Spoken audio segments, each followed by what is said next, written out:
नमस्कार, आप देख रहे हैं हिंदी खबर। मैं हूं आपके साथ पंकज यादव। शुरुआत करते इस वक्त की बड़ी खबर के साथ देहरादून से बड़ी खबर, जहां पर सीएम धामी ने की है उच्च स्तरीय बैठक में मुख्यमंत्री ने अधिकारियों को निर्देश दिए हैं सभी स्कूल भवनों का सुरक्षा ऑडिट किया जाए। जर्जर असुरक्षित स्कूल भवनों में न बैठे छात्रों की सुरक्षा में लापरवाही बिल्कुल भी बर्दाश्त नहीं होगी। तो मुख्यमंत्री की तरफ से सीधे तौर पर कहा गया है कि जर्जर असुरक्षित भवनों में छात्र बिल्कुल नहीं बैठेंगे, बच्चों की सुरक्षा में लापरवाही बर्दाश्त नहीं होगी। तो देहरादून से बड़ी खबर, सीएम धामी ने उच्च स्तरीय बैठक की।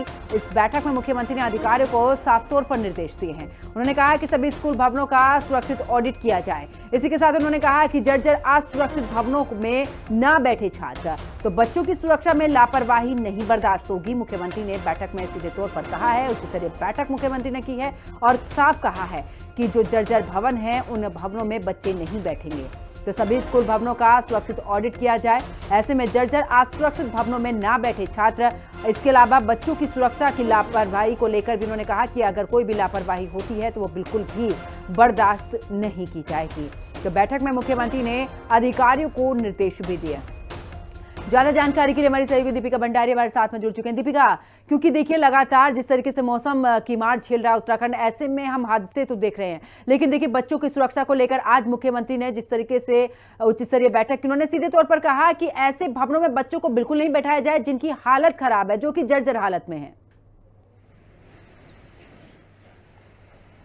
जी बिल्कुल, देखिए सीएम धामी ने ये उच्च स्तरीय बैठक जो है वो शिक्षा विभाग के अधिकारियों के साथ की है, क्योंकि देखिए नौनियाल जो होते हैं बच्चे जो है हमारे देश का, हमारे प्रदेश का भविष्य है। ऐसे में उनको सही तरीके से अच्छी शिक्षा देना और अच्छी व्यवस्था में पढ़ाना ये भी बहुत ज़रूरी है। ऐसे में सीएम धामी ने, क्योंकि देखिए लगातार ये शिकायतें मिल रही थी कि देहरादून में या मैदानी जिलों में तो नहीं, लेकिन पहाड़ी क्षेत्रों में जो है, पहाड़ी जिले जो है वहाँ पर कई स्कूल ऐसे हैं जिनकी हालत जो है जर्जर है, वो कभी भी गिर सकते हैं। फिर भी बच्चे बेचारे जमीन पर पढ़कर, चटाई में बैठकर जो वहाँ पढ़ रहे हैं, पानी से लबालब जो है वो स्कूल हो रखा है, कहीं पानी टपक रहा है, कहीं से जो बजरी सीमेंट है वो गिर रही है, लेकिन फिर भी बच्चे अपनी जान जोखिम में डालकर वहाँ पढ़ रहे हैं। शिकायत के मद्देनजर सीएम धामी ने तुरंत बैठक बुलाई शिक्षा अधिकारियों की और ये निर्देश दिए हैं कि सभी का जो है सुरक्षा ऑडिट किया जाए और जिसको मरम्मत की जरूरत है स्कूलों को वहाँ पर मरम्मत की जाए और जिसको पुनर्निर्माण की जरूरत है उन स्कूलों का पुनर्निर्माण हो, ताकि बच्चों का भविष्य जो है वो खतरे में ना होकर बच्चों को अच्छी शिक्षा मिले। इसी के साथ जो पुल जिनकी हालत जर्जर है उनका भी ऑडिट करने के निर्देश जो है सीएम धामी ने दिए, क्योंकि देखिए अभी आपने देखा होगा कि हाल ही में 2 से 3 ऐसे पुल हैं, बड़े बड़े पुल जिनमें करोड़ों रुपए खर्च हुए थे, वो टूट जाते हैं, तो उनका भी सुरक्षा ऑडिट करने के निर्देश दिए हैं। लेकिन खासतौर पर देखिए पहाड़ी क्षेत्रों में कई स्कूल ऐसे हैं जिसमें कहीं बच्चे नहीं है तो कहीं शिक्षक नहीं है। ऐसे में क्या है, जो अधिकारी है वो भी लापरवाह बने हुए, उन्हें जब वो ये सोचते हैं कि शायद जब बच्चे नहीं यहाँ आ रहे हैं या टीचर नहीं आ रहे हैं तो ऐसे में यहाँ पैसा खर्च करने से क्या फायदा, और पैसों की जो बंदरबाट है वो करने का काम अधिकारी कर रहे हैं।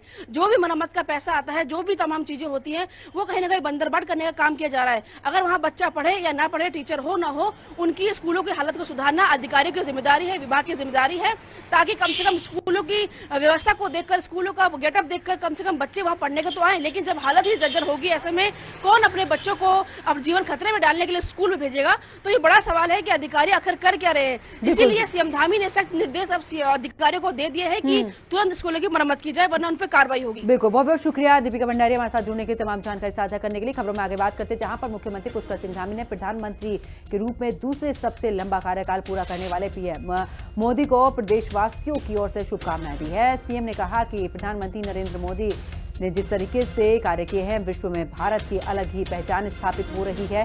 पीएम मोदी भारत को विश्व गुरु के रूप में स्थापित करने के लिए निरंतर परिश्रम कर रहे हैं। प्रधानमंत्री ने 2047 तक विकसित भारत के संकल्प को देश और दुनिया के सामने रखा है। आजाद भारत के इतिहास में प्रधानमंत्री के रूप में दूसरा सबसे लंबा कार्यकाल पूरा करने वाले आदरणीय प्रधानमंत्री श्री नरेंद्र मोदी जी को, जो जन गण मन के नायक हैं, उनको मैं देवभूमि उत्तराखंड की जनता की ओर से बहुत बधाई देता हूं, शुभकामनाएं देता हूं। उनके नेतृत्व में आज देश तेज़ी से आगे बढ़ रहा है। विश्व के अंदर भारत की एक अलग पहचान विकसित हो रही है। अंत्योदय को सिद्धांत को लेकर अंतिम छोर में खड़े हुए व्यक्ति तक विकास की धारा पहुंचाने का काम हुआ है। तो प्रधानमंत्री नरेंद्र मोदी देश के दूसरे सबसे लंबे कार्यकाल वाले प्रधानमंत्री बन गए हैं। प्रधानमंत्री नरेंद्र मोदी के सफल कार्यकाल पूरा करते हुए देश के दूसरे सबसे लंबे समय तक सेवा देने वाले प्रधानमंत्री बनने का गौरव प्राप्त किया है। बीजेपी प्रदेश प्रवक्ता हनी पाठक ने कहा कि पीएम मोदी का कार्यकाल सकारात्मक सोच, जनसेवा और देश हित की भावना का आदर्श उदाहरण है। उनके नेतृत्व में भारत ने विश्व पटल पर अपनी एक अलग पहचान बनाई है। आदरणीय प्रधानमंत्री श्री नरेंद्र मोदी जी जिस प्रकार से अब तक देश में प्रधानमंत्री पद को लगातार संजोए हुए हैं और जिस प्रकार से लगातार उनको देवतुल्य जनता का आशीर्वाद मिल रहा है, उससे ये कहा जा सकता है कि दूसरे सबसे ज़्यादा कार्यकाल वाले प्रधानमंत्री के रूप में इन्होंने अपनी दूरदर्शी सोच से लगातार भारत का जो नाम है उसको पूरे विश्व में एक बहुत अच्छी ऊंचाइयों को प्राप्त देने वाला कार्यकाल रहा है। सकारात्मक सोच से इनकी लगातार सब उनसे जुड़े हैं। लगातार अगर इनका कार्यकाल देखा जाए तो इनके जो नेतृत्व है उससे दूरदर्शी सोच, उनके संकल्प की पहचान दिखाई देती है। और प्रधानमंत्री जी ने अपने कार्यों से हर भारतीयों को सपने देखने के साथ साथ सपने को किस तरीके से धरातल पर उतारना है उसके भी लगातार कार्य किए हैं। तो त्रिस्तरीय पंचायत चुनाव में बेरीनाग विकास खंड में दूसरे चरण का चुनाव होना और इसी कड़ी में कांग्रेस की पिपली क्षेत्र जिला पंचायत की प्रत्याशी रेखा भंडारी ने अपने समर्थकों के साथ राई आगर के अलावा यहां पर पाताल भुवनेश्वर क्षेत्र में भी रैली निकालकर प्रचार प्रसार किया। साथ ही उन्होंने बीजेपी सरकार पर भी जमकर हमला बोला। कहा कि पिछले 10 वर्षों में प्रदेश सरकार के द्वारा इस क्षेत्र की उपेक्षा की जा रही है। अधिकांश जो गांव है वो मूलभूत समस्याओं से यहाँ पर जूझ रहे हैं और क्षेत्र के स्कूलों को बंद करने की कोशिश भी बीजेपी सरकार द्वारा की जा रही है।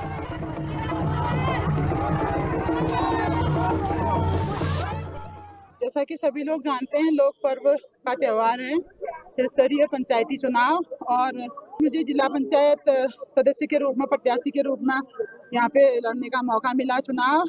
तो इसके लिए यह है कि आज मैं समस्त क्षेत्र की जनता से कहना चाहूंगी कि महिला सीट है, सक्षम महिला को चुन के अपने बीच से जिला पंचायत सदन में भेजें ताकि हम क्षेत्र की अनेक समस्याओं के लिए बात कर सकें। जैसे कि मेरा पिपली 14 क्षेत्र है, यहाँ पर 4 बार जिला पंचायत सदस्य रह चुके हैं, लेकिन इसमें कोई भी उन्होंने काम नहीं किया और अपना ही घूमने फिरने में उसी में वो लोग रहे।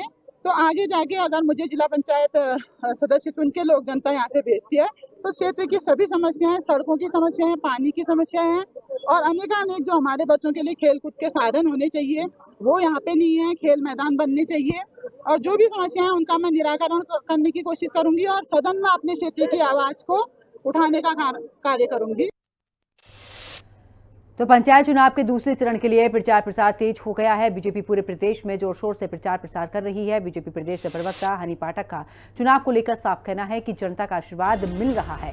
एक बार फिर 28 जुलाई को जनता बीजेपी प्रत्याशियों के पक्ष में मतदान करेगी। पंचायत चुनाव में बीजेपी बेहतर प्रदर्शन करेगी। देखिए, पहले चरण का मतदान हमारा अच्छे से खत्म हुआ है। अब दूसरे चरण के मतदान के लिए भी प्रचार प्रसार हमारा पूरी तरीके से जारी है और निश्चित तौर पर पहले से भी ज़्यादा मत प्रतिशत से हमारे सभी जो प्रत्याशी हैं वो जीत हासिल करेंगे और देवतुल्य जनता का आशीर्वाद हमें प्राप्त होगा। तो उत्तराखंड में शिक्षा सुधार और स्कूलों के बुनियादी ढांचे को बेहतर बनाने के लिए 30 जुलाई को एक महत्वपूर्ण बैठक होगी जिसमें राज्यपाल, मुख्यमंत्री, शिक्षा मंत्री, वरिष्ठ अधिकारी भी शामिल होंगे। बैठक में कंपनियों के CSR फंड का स्कूलों में स्मार्ट क्लासेस, शौचालय, पुस्तकालय और छात्रवृत्ति जैसे विकास कार्यों पे उपयोग पर चर्चा होगी। माध्यमिक शिक्षा निदेशक डॉक्टर मुकुल सती के मुताबिक इससे दूर दराज इलाकों के स्कूलों को भी जरूरी सुविधाएं मिलेंगी और शिक्षा की गुणवत्ता भी सुधरेगी। देखिए 30 तारीख को जो है, आने वाली 30 तारीख को हमारे माननीय जो हमारे ऑनरेबल गवर्नर साहब हैं, ऑनरेबल हमारे CM सर हैं, ऑनरेबल शिक्षा मंत्री जी हैं, उनके एक नेतृत्व में एक बैठक होने जा रही है। जितनी भी कंपनी उत्तराखंड में काम कर रही हैं उनका जो CSR होती है, उनकी रिस्पॉन्सिबिलिटी है, सोशल रिस्पॉन्सिबिलिटी है उसके प्रति, तो उसमें शिक्षा विभाग की ओर से हम केवल इतना उनको एक अपेक्षा उनसे कर रहे हैं कि आप हमारे स्कूल्स को, चाहे प्राथमिक विद्यालय हो, जूनियर्स हो, इंटरमीडिएट कॉलेज हो, वो अपने CSR फंड लगा के स्कूलों को सुसज्जित करें जिससे कि हम जो है एक अच्छे विद्यालय की परिकल्पना करने के लिए उनको रिक्वेस्ट हम कर रहे हैं। तो कोटद्वार वासियों की लंबे समय से चली आ रही मांग आखिरकार पूरी हो गई है। केंद्रीय विद्यालय कोटद्वार में पहले शैक्षणिक सत्र का शुभारंभ विधानसभा अध्यक्ष रितु खंडूरी ने किया है। इस अवसर पर विद्यालय परिसर में एक पेड़ मां के नाम अभियान के तहत पौधारोपण कार्यक्रम का आयोजन भी किया गया। विधानसभा अध्यक्ष ने विद्यालय प्रबंधन के साथ मिलकर पौधारोपण और पर्यावरण संरक्षण का संदेश दिया। उन्होंने कहा कि कोटद्वार की जनता लंबे समय से केंद्रीय विद्यालय की मांग कर रही थी। इस दौरान विधानसभा अध्यक्ष रितु खंडूरी ने कहा कि ये कोटद्वार के लिए गर्व का क्षण है। हमें मिली है। मैं आभार व्यक्त करना चाहती हूँ आदरणीय प्रधानमंत्री जी का, आदरणीय धर्मेंद्र प्रधान जी का, हमारे सांसद जी का और मुख्यमंत्री जी का, जिन्होंने बहुत कड़ी मेहनत करके ये स्कूल हम तक पहुँचाया है। बहुत आभार कि कोटद्वार की शिक्षा में उन्होंने 4 चांद लगाया है, उनको मैं धन्यवाद करती हूँ। साथ ही साथ नहीं भूलना चाहूँगी अपने सैनिक भाइयों को, कोटद्वार के सैनिक जो भाई हैं और काफ़ी साल से इसका संघर्ष कर रहे हैं। वरिष्ठ नागरिक का मंच है, वो भी इसका संघर्ष बहुत समय से कर रहा है। उनका भी मैं आभार व्यक्त करना चाहती हूँ और बहुत सारी शुभकामनाएं और बधाई सारे पेरेंट्स को देना चाहती हूँ। एक बहुत अच्छे स्कूल में अब आपके बच्चों ने कदम रखा है और पहले दिन ही मुझे समझ में आ गया कि केंद्र विद्यालय को केंद्र विद्यालय क्यों कहते हैं। तो सरकार राज्य आंदोलनकारियों के लिए लगातार काम कर रही है। राज्य मंत्री सुभाष बर्थवाल ने बताया है कि आंदोलनकारियों के कल्याण के लिए सचिवालय में बैठक हुई, जिसमें कई जरूरी बातों पर चर्चा की गई। उन्होंने कहा कि उनका प्रयास है कि आंदोलनकारियों की मदद के लिए परिषद और भी बेहतर तरीके से काम करे। बैठक में आंदोलनकारियों के परिवारों के लिए एक नई योजना बनाई गई है, जिसे कि मुख्यमंत्री पुष्कर सिंह धामी के सामने रखा गया है। मुख्यमंत्री ने राज्य आंदोलनकारी कल्याण निगम बनाने पर भी इस दौरान सुझाव दिया गया है। ये निगम आंदोलनकारियों और उनके परिवारों की मदद करेगा।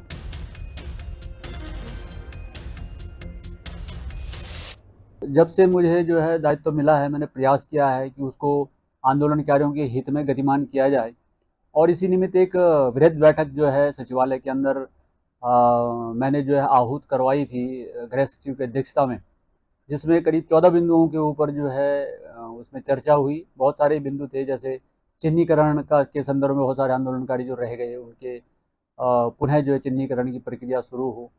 सम्मान पेंशन की बढ़ोतरी थी, 10% क्षैतिज आरक्षण जो प्रभावशाली तरीके से नहीं इम्पोज हो पा रहा है, उसको किस तरह प्रभावशाली तरीके से हम जो है उसको धरातल पर उतारें।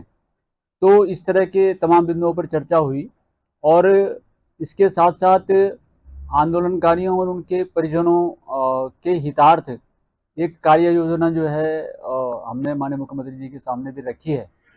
राज्य आंदोलनकारी कल्याण निगम के नाम से एक निगम जो उपनल की तर्ज पर जो है स्थापित करने का आग्रह राज्य आंदोलनकारियों के लिए हमने माननीय मुख्यमंत्री जी से किया है, जिसके तहत हम सर्विसेज की आउटसोर्स भी कर सकते हैं। उत्तराखंड कांग्रेस ने राज्य में एक के बाद एक सामने आ रहे आर्थिक घोटाले को लेकर बीजेपी सरकार पर जमकर हमला बोला है।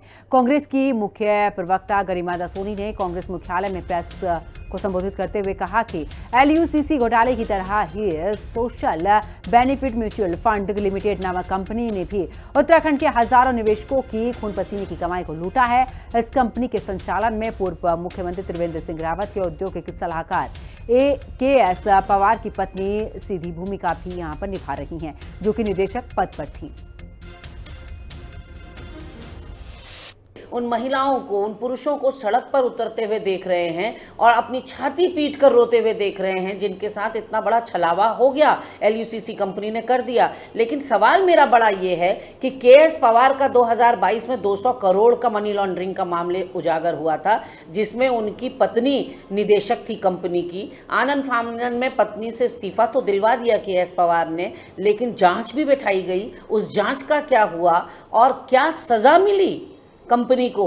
ये अपने आप में ये सोशल म्यूचुअल फंड्स थे, जिसके तहत उन्होंने काफ़ी सारे लोगों के खून पसीने की कमाई को पार कर दिया था, या फिर कह सकते हैं काले धन को सफ़ेद कर दिया था। तो KS पवार के मामले में क्या सिर्फ इसलिए कार्रवाई नहीं होगी कि वो भाजपा से जुड़े हुए व्यक्ति हैं? तो महान स्वतंत्रता सेनानी और टिहरी राजशाही के खिलाफ आवाज उठाने वाले श्रीदेव सुमन को आज उनकी पुण्यतिथि पर श्रद्धांजलि दी गई। स्कूलों में बच्चों ने उनकी प्रतिमा पर पुष्प अर्पित किए और उनके बलिदान को याद किया। श्रीदेव सुमन ने 84 दिन तक जेल में आमरण अनशन किया और 25 जुलाई 1944 को शहीद हो गए। उनकी याद में टिहरी में सुमन चौक और सुमन पुस्तकालय जैसे स्थल बनाए गए हैं। लोगों ने उनके बलिदान को नमन करते हुए उन्हें राष्ट्रीय स्तर पर सम्मान देने की मांग की है।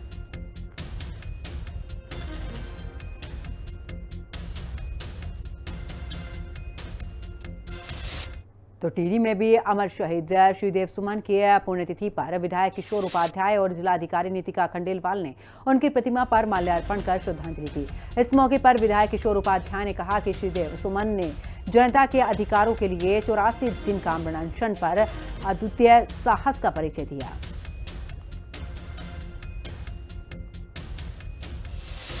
जैसे कि हम सभी विदित हैं कि आज सुमन दिवस है और श्रीदेव सुमन जी का जो इतना बड़ा बलिदान रहा है टिहरी गढ़वाल के लिए, उसको हम लोग याद करते हैं। यहाँ पे एक सबसे अच्छी बात है कि यहाँ पे बड़ी भारी मात्रा में स्कूल के स्टूडेंट्स हैं। आज हमने यहाँ पे एक वृक्षारोपण का भी कार्यक्रम किया है। सबसे बड़ी बात क्या होती है कि जब हम किसी को भी याद करते हैं तो एक बहुत बड़ा सिम्बॉलिक प्रतीक ये होता है कि उनके जो कॉन्ट्रीब्यूशंस रहे हैं उसको हम आज की दुनिया में उसको रेलिवेंट बनाएं।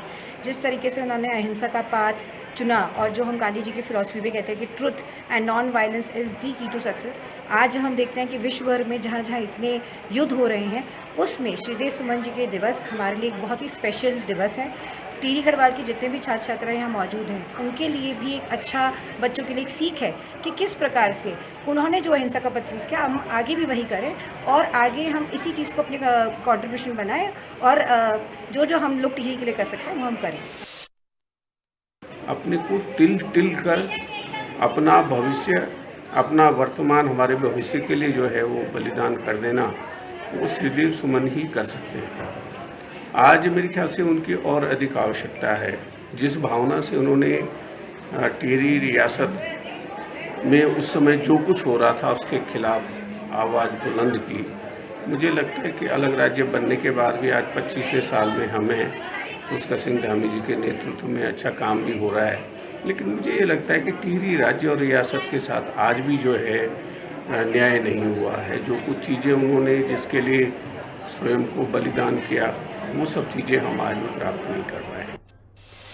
तो ऋण वसूली अधिकरण यानी कि DRT देहरादून में 2 अगस्त को एक विशेष लोक अदालत का आयोजन करने जा रहा है, जहां आपसी सहमति के आधार पर ऋण मामलों का निस्तारण किया जाएगा।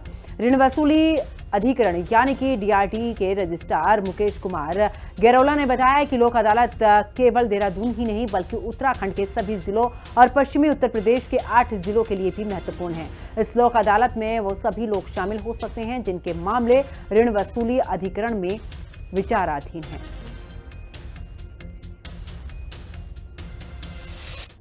चलिए आगे बात करते उधम सिंह नगर की, जहां पर काशीपुर में किसानों को यूरिया खाद नहीं मिलने पर भारी हंगामा हो गया। उत्तरी काशीपुर बहु किसान सेवा सहकारी समिति में सैकड़ों किसान खाद लेने के लिए लाइन में लगे थे, लेकिन उन्हें खाली हाथ ही वापस लौटना पड़ा। किसानों ने आरोप लगाया है कि कुछ खास लोगों को अंदर बुलाकर पहले ही खाद दे दी गई, जबकि बाकी लोग घंटों लाइन में लगे रहे। जब उनका नंबर आया तो कर्मचारियों ने कह दिया कि खाद खत्म हो गया है, जिससे कि नाराज होकर किसानों ने समिति के गेट पर प्रदर्शन शुरू कर दिया है। किसानों ने प्रशासन से मांग की है कि इस मामले की जांच हो और दोषियों के खिलाफ सख्त कार्रवाई की जाए।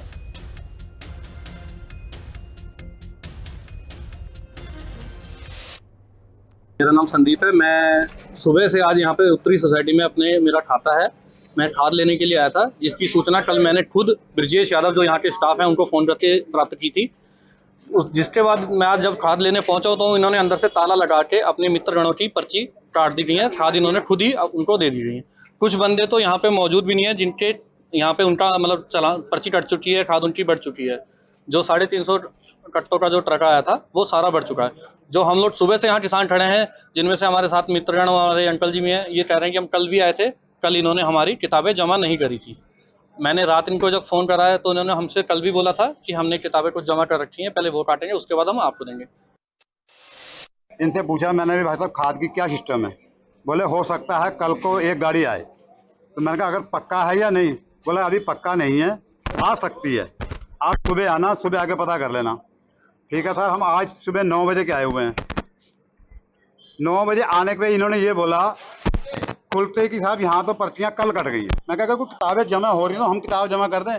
बोले यहाँ पे भी स्टाफ सारा नहीं है, और आज आते हैं तो कहना कि कल कट गई है। साहब इन्होंने अपने बंदों को अपने आप ही काट तोड़ के दे दिया है, उसके बाद हमें किसी को नहीं पता। आगे बात करते हैं, जहां पर देवखड़ी नाले के किनारे बसे आवास विकास कॉलोनी के लोगों को हाल ही में प्रशासन ने अतिक्रमण के नोटिस भेज दिए थे। इन नोटिसों के खिलाफ तहसील में सुनवाई हुई। सुनवाई के दौरान कई निवासियों ने अपने मकानों से जुड़े वैध दस्तावेज जमा किए। जांच में ये भी पता चला है कि कुछ मकान नाले की जमीन पर नहीं बने हैं, बल्कि उन्हें आवास विकास परिषद द्वारा वैध रूप से आवंटित किया गया था।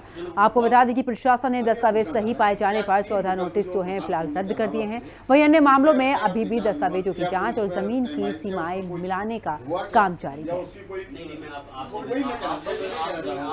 आपत्तियों के क्रम में पुनः स्थलीय सर्वेक्षण किया गया, दोबारा रिसर्वे करवाया गया।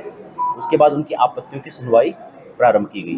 आपत्ति की सुनवाई के दौरान कई व्यक्तियों के द्वारा अपने वैध अभिलेख दिखाए गए। कई व्यक्तियों के पुनः जब सर्वे किया गया तो उनका अतिक्रमण क्षेत्र से वो बाहर होना पाया गया। ऐसे सभी अतिक्रमण जो अतिक्रमण क्षेत्र से बाहर रिसर्वे में पाए गए उनके नोटिस समाप्त किए गए। इसके अलावा ऐसे व्यक्ति जिनके पास वैध दस्तावेज थे, उनके दस्तावेजों की जांच करने के बाद उनके नोटिस समाप्त किए गए हैं। तो लक्सर के सुल्तानपुर में भी कूड़ा निस्तारण के लिए कूड़ा घर बनाया गया था, लेकिन नगर पंचायत के कर्मचारी कूड़ा उस जगह डालने की बजाय आसपास के कई गांवों के रास्तों पर कूड़ा फेंक रहे हैं, जिससे कि वहां के गुजरने वाले ग्रामीण और बच्चे कूड़े की बदबू और मक्खी मच्छरों से परेशान हैं। बरसात में कूड़ा सड़ता है और संक्रमण का खतरा भी बढ़ जाता है। ग्रामीण कई बार शिकायत कर चुके हैं, लेकिन अभी तक फिलहाल कोई सुधार नहीं हुआ है। उन्होंने कहा कि अगर जल समस्या का हल नहीं निकला तो वो प्रदर्शन करेंगे। नगर पंचायत सुल्तानपुर निर्देशित किया गया है कि जो डंपिंग जोन है वहीं पे कूड़ा डालें। उसके अलावा कहीं इधर उधर अगर कूड़ा डालते हैं तो उसमें वो कार्रवाई करें, और नहीं तो अगर वो कार्रवाई नहीं करते तो हम अपनी तरफ से फिर कार्रवाई करेंगे। भाई यहाँ बहुत दूर दूर ले बैठा बिंजारा खेतों में, तमाम सड़ाएं उठ रही, बीमार बसे हो जाएंगे ना, कोई नहीं कर रहा है यहाँ। हम तो रोज यहीं रहो। चलिए बात करते हैं आगे, जहां पर भारत के प्रसिद्ध शिकारी से वन्यजीव रक्षक बने जिम कॉर्बेट की आज 150वीं जयंती है। जिम कॉर्बेट का मसूरी से गहरा नाता रहा है। इतिहासकार गोपाल भारद्वाज ने बताया कि जिम का मसूरी से गहरा नाता था। वही आपको ये भी बता दें कि यही उनके माता पिता की शादी हुई थी और यही उन्होंने एक शेरनी को पाला था, जिससे कि उन्हें गहरा लगाव था। कॉर्बेट का जन्म भले ही नैनीताल में हुआ, पर उनके पिता मसूरी के लढोरा में पोस्ट मास्टर थे और यहीं से उनके पहाड़ों से रिश्तों की शुरुआत हुई। दिलचस्प बात तो ये है कि उन्होंने मसूरी में एक शेरनी को पाला था, जिससे कि उन्हें गहरा लगाव था। कॉर्बेट ने 33 से ज्यादा आदमखोर बाघों और तेंदुओं को मारा, लेकिन उनके दिल में जानवरों के लिए करुणा थी। यही वजह है कि वो शिकारी से संरक्षणवादी बन गए। देखिए, ये तो बहुत ज़्यादातर लोग उनको सोचते हैं कि उन्होंने शेर चीतों का शिकार किया, लेकिन वो एक ट्रू ह्यूमन बींग्स के अंदर जो क्वालिटीज़ होनी चाहिए वो थी। और ये मसूरी का सौभाग्य है कि वो मसूरी में कुछ समय आए। वैसे उनके जो फादर थे विलियम कॉर्बेट जो थे, उनका यहाँ पे पोस्ट मास्टर के रूप में अपॉइंटमेंट हुआ था। मेरठ से वो यहाँ पर आए थे और उसके बाद फिर वो यहाँ पे जो मिलिट्री हॉस्पिटल था, जो सैनिटोरियम था, वहाँ पे भी जो उसमें ऑफिसर थे वो उनके फादर। और उनकी दूसरी जो सेकंड मैरिज जॉन से हुई है वो लाल टिब्बे में जो हमारे मसूरी में सेंट पॉल्स चर्च है, वहाँ पे उनकी दूसरी शादी 1859 में हुई है। उससे पहले भी एक शादी हो चुकी थी और उनका जन्म मेरठ में हुआ था। मेरठ से वो मसूरी में as a post master posted हुए थे और फिर उसके बाद 1859 में उनका ट्रांसफ़र नैनीताल हो गया था और उस ज़माने में 1 महीना मसूरी से उनको वहाँ नैनीताल जाने में लगा था।